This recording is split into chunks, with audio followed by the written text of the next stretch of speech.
Diabetes है, medicine लेने के साथ स्टमक की बीमारी भी आप लगा लेते हैं, आप लोग किडनी की भी लगा लेते हैं, और उसके बाद फिर उसकी टेंशन मजीद लेते हैं और उसको ब्लड प्रेशर तक भी ले जाते हैं। तो शुगर के मरीज अक्सर शुगर हाई होने की वजह से नहीं मरते, या तो किडनी फेलियर की वजह से मर जाते हैं, या टेंशन लेके हार्ट अटैक से मर जाते हैं। एक इशू है तो उस एक इशू को रिजोल्व करें बजाय इसके कि 5-6 और बढ़ा लें। सिंपल सी बात है, इंसुलिन नुकसान नहीं देती। अक्सर लोगों को लगता है इंसुलिन एक खतरनाक चीज है, बट एटलीस्ट इंसुलिन का इतना नुकसान नहीं है जितना मेडिसिन का नुकसान। इंसुलिन क्या करेगी, इंसुलिन उसकी ब्रेकडाउन जरूर करवा रही है, बट एटलीस्ट आपकी किडनी पे कोई इफेक्ट नहीं आएगा। अस्सलाम वालेकुम, मेरा नाम वलीद अहमद है और मैं एक फिजियोथेरेपिस्ट हूँ। आज हमारा एक सिंपल सा टॉपिक है डायबिटीज़। आपने डिफरेंट वीडियोस देखी होंगी, क्यों होती है, क्या वजह है, क्या खाना है, क्या पीना है, सब कुछ। तो इस पे गो थ्रू करने का कोई फ़ायदा नहीं है। अब हम बात करेंगे कि डायबिटीज़ हो क्यों रही है, रीज़न क्या है। अक्सर लोगों को पता ही नहीं चलता, वो प्री डायबिटिक स्टेज में होते हैं बट वो कवर ही नहीं उसको करते। आप एटलीस्ट एवरी 6 मंथ बाद एक डायबिटिक टेस्ट जरूर करवा लें, जिससे आपको एटलीस्ट ये आइडिया हो जाए कि कहीं आप प्री डायबिटिक स्टेज पे तो नहीं जा रहे। और सेकेंडली ये, अगर तो आपकी फैमिली हिस्ट्री में पहले ही डायबिटीज है तो फिर तो आपको चाहिए कि आप साल में या महीने में तो नहीं, चले 6 मंथ बाद एक टेस्ट लाजमी करवा लें, ताकि वो आपको आइडिया रहे कि जी डायबिटीज है या नहीं है। और सेकेंडली बात करते हैं डायबिटीज इंसुलिन के ऊपर। बीटा सेल्स है, इंसुलिन बना रहे हैं। इंसुलिन का क्या काम है, अक्सर लोगों को लगता है इंसुलिन एक खतरनाक चीज है। अक्सर किसी डायबिटिक पेशेंट को ये कह दिया जाए ना, उनसे पूछती मैं अक्सर यूजली पूछ लेती हूँ कि अगर आपको डायबिटीज है तो आप क्या ले रहे हैं। तो मुझे पेशेंट आके कहते हैं कि जी हम ना मेडिसिन ले रहे हैं। तो अगर मैंने कहूँ ना कि आप इंसुलिन पे आ जाए, तो वो ऐसे समझते हैं जैसे मैंने पता नहीं उनको क्या कह दिया। तो इंसुलिन कोई बुरी चीज नहीं है, हमारी अपनी बॉडी में भी इंसुलिन बनती है, एक हार्मोन है, सिंपल सी चीज है। ऐसा कोई इसमें कोई ना तो उसका साइड इफेक्ट है, कोई थोड़ा बहुत साइड इफेक्ट है भी तो वेट गेन ज्यादा हो जाता है, बट उसको कवर किया जा सकता है। तो हम लोग इंसुलिन वाली साइड पर ही नहीं आते। सो डायबिटीज के केस के अंदर अगर तो आप स्टार्टिंग स्टेज पर हैं, आपकी शुगर लेवल कंट्रोल हो रहा है मेडिसिन से, देन ओके। बट अगर शुगर लेवल कंट्रोल नहीं हो रहा तो बजाय इसके 5-6 गोलियां या फिर 500 या 550 mg की गोली लेने से बेहतर है कि आप इंसुलिन पर आ जाए। फिर लोग कहते हैं कि जी ये तो इंजेक्शन है, हम क्या रोज इंजेक्शन लगाएंगे। अगर अब आप लोगों ने नोट किया होगा तो इंसुलिन के पेन आ गए हुए हैं। मैं आपको डिस्क्रिप्शन में पेन भी शो करवा देती हूँ। सिंपल पेन है, सिंपल सिरिंज है। नॉर्मल सिरिंज जो होती है वो इंसुलिन सिरिंज आपने शायद देखी भी हो, शायद आपको आइडिया हो कि वो थोड़ी मोटी है, बट जो इंसुलिन पेन की सिरिंज है वो बहुत बारीक। हम लोग अक्सर, शायद आपने कभी ब्लड टेस्ट करवाया तो वो पिन प्रिक करने के लिए हम लोग एक सिरिंज या सुई टाइप यूज करते हैं, जो इस तरह सिंपल करते हैं और वो प्रिक हो जाए। आपको पिक्चर में भी शो हो रही होगी। तो इसी तरह की सिरिंज हम लोग यूज करते हैं जब हम लोग इंसुलिन देते हैं। इंसुलिन की वेरिएशन आपको डॉक्टर बता देंगे कौन सी लेनी है, कौन सी लेनी नहीं, बट एटलीस्ट इंसुलिन का इतना नुकसान नहीं है जितना मेडिसिन का नुकसान।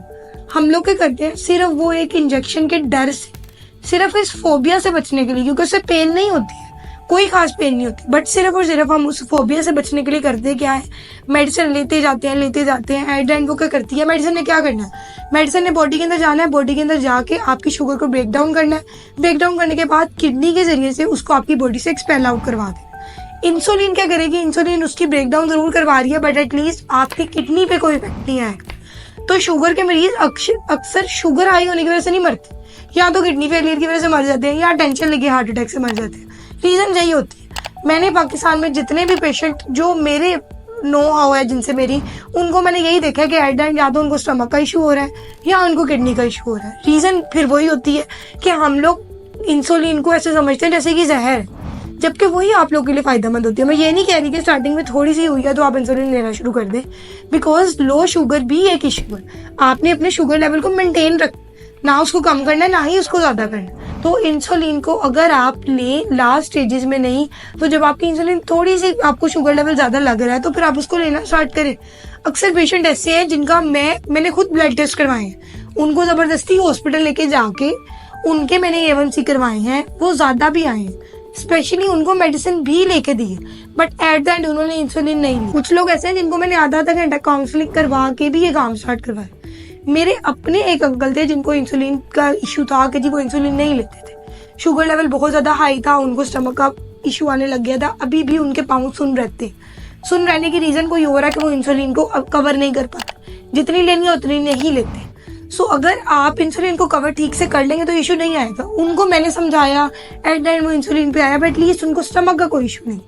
तो बजाय अगर आपको डायबिटीज है तो इसका मतलब है कि आपने डायबिटीज को ठीक करना है। ये नहीं कि डायबिटीज को ठीक करने के बजाय 2 दिन बीमारियां और लगा।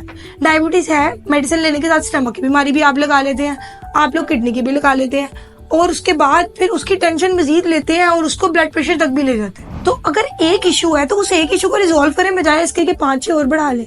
सिंपल सी बात है, इंसुलिन नुकसान नहीं देती है, आप अपने डॉक्टर से रिकमेंड करवाएं और लें। अच्छा, एक और इशू इसमें आता है, अक्सर लोग इतनी बात पे मान जाते हैं और वो जाते हैं किसी भी स्पेशलिस्ट के पास। मैं तो फिजियोथेरेपिस्ट हूँ, मैं आपको इंसुलिन रिकमेंड नहीं कर सकती, बट जब आप किसी शुगर स्पेशलिस्ट के पास जाते हैं, किसी डायबिटिक स्पेशलिस्ट के पास जाते हैं और आप उनको कहते हैं कि जी हमने इंसुलिन लेनी है, कुछ तो जो होते हैं वो कहते हैं जी ठीक है जी आप ले लें, वो देखते हैं आपकी कंडीशन के अकॉर्डिंग। बट पाकिस्तान में कुछ डॉक्टर्स ऐसे भी हैं जो कि अपना प्रॉफिट देखते हैं। सिंपल सी बात है, मैं आपको क्लियर कट बता रही हूँ कि डॉक्टर्स को इंसुलिन में उतना प्रॉफिट नहीं होता जितना मेडिसिन में होता। तो वो क्या करते हैं, मेडिसिन रिकमेंड कर देते हैं, वो मेडिसिन आपके पास से मिलेगी, आप उसी डॉक्टर से लेंगे और सालों साल खाई जाएंगे। आपकी स्टमक किडनी खराब हो रही है, उनको कोई फर्क नहीं पड़ता। रीजन अगर कोई अंदर का बंदा उनसे पूछे तो उन्होंने यही बताया, लाखों का प्रॉफिट उन्होंने लगाया हुआ है, इतना वो इससे नहीं कमा रहे क्लिनिक से जितना वो सिर्फ और सिर्फ वो मेडिसिन बेच के कमा लेते। तो आपने उनके प्रॉफिट को नहीं देखना, ना तो आपने ये देखना है कि वो दवाई सस्ती दे रहे हैं, आपने अपनी बॉडी को देखना है। बिकॉज जब किडनी पेन आपको होगी या किडनी फेलियर होगा, दर्द आप बर्दाश्त करेंगे, ना तो वो डॉक्टर आएगा, ना ही वो कंपाउंडर आएगा, और ना ही वो सारे रिश्तेदार आएंगे आपके पास जो कह रहे थे कि जी इंसुलिन खतरनाक। तो एट द एंड देखना आपने खुद। मैं क्लियर कट बता रही हूँ आपको कि इंसुलिन अपनी कंडीशन के मुताबिक लेनी। इसका मतलब ये नहीं है कि आपकी वैसे 100 रह रही है 150 हुई आप इंसुलिन पे चले गए, नहीं। किसी डॉक्टर से कंसर्न करें, उनसे कहें कि हम इंसुलिन ले सकते हैं। अक्सर डॉक्टर इसलिए नहीं देते कि पेशेंट मना कर देते कि जी हमने नहीं लेनी। गलती कुछ डॉक्टर्स की भी नहीं होती, वो बात यही है कि गेहूं के साथ गुण भी पिस जाते हैं। जो बेचारे सही डॉक्टर्स होते हैं वो भी रह जाते हैं, जो खराब है उनका कारोबार तो चल ही रहा है, क्योंकि उन्होंने तो कमाना इसी मेडिसिन से है, उन्होंने लाखों लगाए हुए हैं, इंपोर्ट मेडिसिन करवा के रखी हुई है, इंसुलिन इसलिए नहीं मंगवाते, प्रॉफिट नहीं है। नुकसान डॉक्टर का तो नहीं हो रहा, वो हलाल कमाए हराम कमाए, एट द एंड उनके साथ जो मर्जी। आपकी लाइफ तो खराब हो गई ना, उस डॉक्टर को छोड़ दे। हम लोग क्या करते हैं, हम कहते हैं अच्छा उसने ऐसा किया, मकाफात के लिए ना 10-12 साल बैठ जाते हैं। उसका मकाफात हो ना, उससे पहले आप तो मर जाएंगे, और बाद में क़यामत के दिन तो सबने एट द एंड देख ही लेना। तो बेहतर ये है कि अगर आपको डायबिटीज है तो डॉक्टर से रिकमेंड करवाएं कि मैं इंसुलिन ले सकता हूँ। अगर तो वो कहते हैं इंसुलिन ले सकते हैं तो इंसुलिन पर आए। अगर वो कहते हैं कि मेडिसिन ही ओके है तो मेडिसिन भी ठीक है। अब एक और मसला आता है, लोगों ने इंसुलिन लेना स्टार्ट कर दी। अब उन्हें पता है इंसुलिन है, सारी जिंदगी इंसुलिन लेनी है, जो मर्जी खाओ, 2 यूनिट हम खुद ही बढ़ा लेंगे। मैंने ऐसे लोग भी देखे, खाना खाना है ना, नान मना किया हुआ डॉक्टर ने, इंसुलिन लगती है ना 2 यूनिट बढ़ा के ना 1 नान खा लेंगे कि जी इंसुलिन तो लगनी है, लगाना इंजेक्शन ही है तो चलो 2 यूनिट और से। अगर आप अपनी डाइट को कंट्रोल में रखेंगे तो इंसुलिन के यूनिट भी कम हो सकते हैं। हम लोगों ने सोच लिया शुगर हो गई, सारी जिंदगी यही रहनी है, तो अब हम डाइट को कंट्रोल करेंगे। जिस तरह रोटी है, अगर आपको आइडिया हो तो रोटी के अंदर बहुत ज्यादा कार्बोहाइड्रेट्स होते हैं, एग्जैक्ट अमाउंट आपको शो हो रही होगी, वो आप चेक कर सकते हैं। सो हम लोग क्या करते हैं कि हम रोटी खा रहे हैं और बाकी फ्रूट छोड़ दिया हमने। जो नेचुरल शुगर अल्लाह ताला ने हमारे लिए बनाई है वो हम थोड़ी बहुत तो ले सकते हैं, मगर हम वो नहीं ले रहे। हम लोग जो आर्टिफिशियल शुगर है ना वो लेना स्टार्ट कर देते हैं। जो चीजें हम लोगों ने खुद आर्टिफिशियल बनाई है हम वो ले लेंगे, मगर जो नेचुरल चीजें ना हम वो छोड़ दें। आप फ्रूट खा सकते हैं बट थोड़ा खा सकते हैं, डिपेंड करता है कि आपके डॉक्टर कौन से फ्रूट्स आपको रिकमेंड कर रहे हैं। लोग आम खाना छोड़ देते हैं, आप आम खाएं, थोड़े आम खाएं, ये नहीं कि आप पूरा ना खाएं, आप हाफ खा लें इसको। बट ये भी डिपेंड करता है आपकी शुगर कंडीशन क्या है। अब ये नहीं आपकी 500-600 शुगर है, मैंने कहा था आपने पूरा आम खाया और अगले दिन आप मेरे पास केस लेके आओ, ये नहीं कर। पहले शुगर कंडीशन चेक करें, डॉक्टर से रिकमेंड करवाएं और नेचुरल शुगर लें। सिंथेटिक से बेहतर है कि आप नेचुरल शुगर खा लें। हम लोग ये नहीं करते, हम कहते हैं चलो कोई बात नहीं, केक खा लेते हैं, मिठाई खा लेते हैं, मगर हम आम नहीं खाएंगे, क्योंकि हमारे माइंड में ये वाली बात बैठ चुकी है कि आम से शुगर होनी ही होनी है, या ये हमारी शुगर को बढ़ाएगा। तो नेचुरल शुगर लें, और अगर आपको इंसुलिन है भी तो उसको फिर आप इंसुलिन के लेवल को ऐसे कम करने की कोशिश करें। इस तरह का कोई भी इशू आता है तो जो रिसेंट आपके पास कोई भी, जिसको भी आप अपना केस सिनेरियो बता रहे हैं, या कोई भी डायबिटिक स्पेशलिस्ट है उसको दिखाएं। किसी लोकल क्वैक के पास ना जाएं जो कि आपको सिर्फ और सिर्फ प्रॉफिट के लिए देते, उसके पास जाएं और उनको कंसिडर करें।